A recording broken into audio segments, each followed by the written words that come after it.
Yes. Papa Nawat, yes. First, mabuhay. And for all the English-speaking media here, what are you looking for the first MGI All-Stars? Of course, MGI All Star is not like a beauty pageant contest. 100%. It not look like universe that I did, and not look like this Grand International. But I'm looking for the beauty queen who are shining, big shining like a star. When she win, everybody accept, and would like to let her join the work and traveling around the world. And she gonna be like very strong woman because of star is not beauty queen, not only beauty queen, but a star entertainment as your website. Yes. Okay. Thank you and best of luck on your Yes. MGI And All-Stars. don't forget, Filipinos, please watching by your website. Okay, Playtime. Playtime. Yeah, thank you. First of all, I would like to say thank you from the bottom of my organization, MGI. And I'm very appreciated to collaborate with the entertainment partner from Philippines, Playtime. I do hope we can grow up together and successful for entertainment, for to do the beauty queen like a star, because of, after we do the contest, I do hope the winner or the runner-up, she can be a star. So I believe that Playtime can help us or help them to polish more, shining like a star as well. I just discussed with the head organizer from Playtime. I'm very appreciated to know that so many what they want to do, especially like the most important star entertainment career. So that's why I think it's a new platform. Not for the Filipino, I think it's for all around the world. They will get some new like actress or any kind of entertainment singer or the model as well, or any kind of like a concert or big or small. I do hope we can collaborate in the future and make something new there for the entertainment world. Good? It's finished. One take, just one take. So mga kapolitika, inyo pong napanood itong sinawat dito sa kanyang naging sagot doon sa tanong ng Pinoy vlogger na ano ba yung hinahanap ng MGI All-Stars dito sa kanilang kompetisyon. So nasagot niya naman sa first part ng video yung kanyang sinabi mga kapolitika na star talaga ang hinahanap ng organization. So hindi lang isang typical na beauty queen yung hinahanap dito sa kanilang labanan, kundi yung nagsashine talaga, yung matatawag talaga na star. Kasi yung Miss Grand International is meron din naman silang prototype for entertainment, pero dito sa MGI All-Star ay talagang nagniningning na between mga kapolitika ang kanilang hinahanap.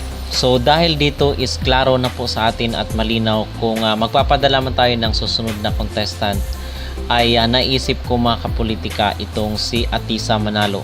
So kung star at yung may ring light, may shine ang hinahanap nila, sa tingin ko ang perfect candidate dito ay walang iba kundi si Miss Universe Philippines na si Atisa Manalo. So dahil dito na ganito pala yung hinahanap ng kanilang beauty pageant competition, at first time pa lang naman ito na edisyon nila. So sa susunod ay mag-iisip na po tayo kung sino yung ipapadala natin base dito sa naging description ni Nawat na hinahanap nila. So dahil ngayon po ay day 12 na dito sa kanilang labanan sa MGI All-Star, at yung nakatakda ngayon na schedule mga kapolitika ay yung kanilang runway at yung swimsuit competition nila sa part 2 ng preliminary competition. So nasa part 2 na tayo at 2 araw lang is makikilala na natin kung sino ang kauna-unahang MGI All-Stars. So meron po palang update doon mga kapolitika sa nabasa natin dito sa social media. Hindi ko lang alam kung totoo ito.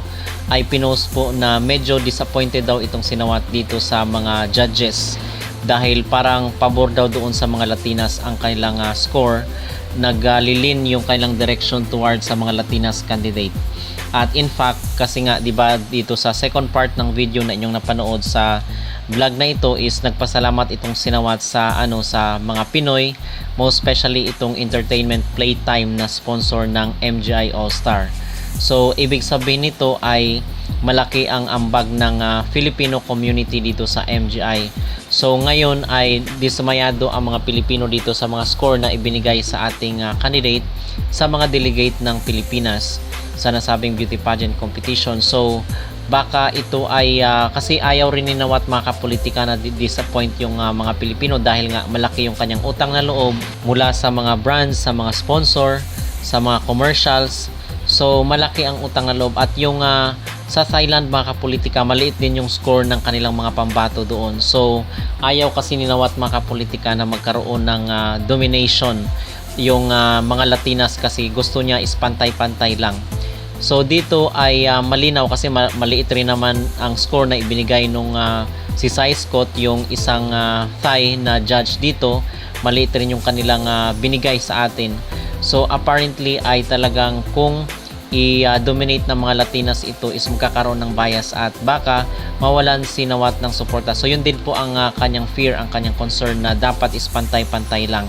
So kung mawala tayo dito sa for promotion kasi ang Pilipinas, kung mawala tayo sa top 5 or doon sa mga highest ranking ay maging problemado itong Sinawat kasi yung support mga kapolitika kinakailangan niya kasi tayo ay malakas nga ang industriya ng beauty pageant sa Pilipinas.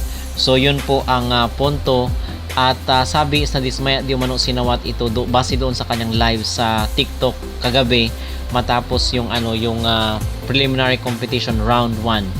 But hindi pa naman huli ang lahat, meron pang redeeming time, meron pang part 2, meron pang finals at meron pang botohan. So hindi pa ito yung end of the world mga kapolitika dito sa ating pambato, most especially dito kay Gazini Ganados na marami nga po ang nalulungkot at nasasad bakit ganoon yung nila, most especially doon sa bare face challenge kasi doon sa evening gown is parang parang reasonable doon sa, hindi ko alam kung nanonood sila doon mismo sa sa personal sa mga judges or doon sila nakatingin mga kapolitika sa kuha sa video kasi parang nanonotice ko doon sa kuha ng Grand TV ay yung naka-live sila parang hindi maganda pero doon pala sa personal doon sa actual na makikita natin si Gazini Ganados is maganda pala yung sinuot niya na gown, yung green at pink. Doon sa sa video na kuha ng Grand TV is medyo hindi siya maganda pero sa personal pala is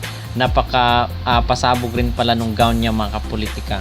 So iwan ko lang bakit hindi man lang binigyan ng 10 na score ni Jojo Bragais kasi pag 10 yung score sana doon ni Gazini ay every point counts sana yun maging ka-level ni Gazini yung top 5 kasi 1 point lang naman ang pagitan ng top 5 at ng top 6. So sana mga kapolitika ay maganda ang ipapakitang performance ni Gazini Ganados ngayong araw at yung mga hurado sana is okay yung mga score na ibibigay rin nila dito kay Gazini.